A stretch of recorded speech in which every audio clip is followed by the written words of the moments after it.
Welcome viewer, I am Murugan S. This video tutorial describes, fixed Skype in Windows 7 cannot use until you install Service Pack. First find your system type. Right-click Computer, click Properties.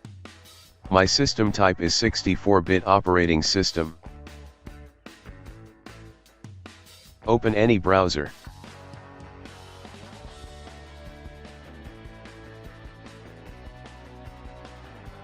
Search with 64-bit update.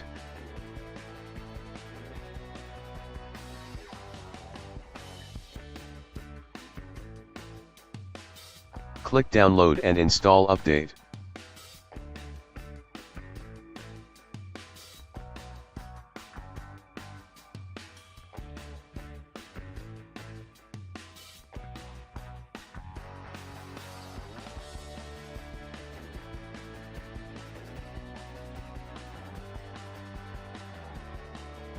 In my system update is already installed.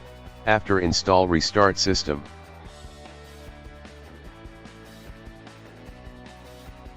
I hope this video tutorial helps to you.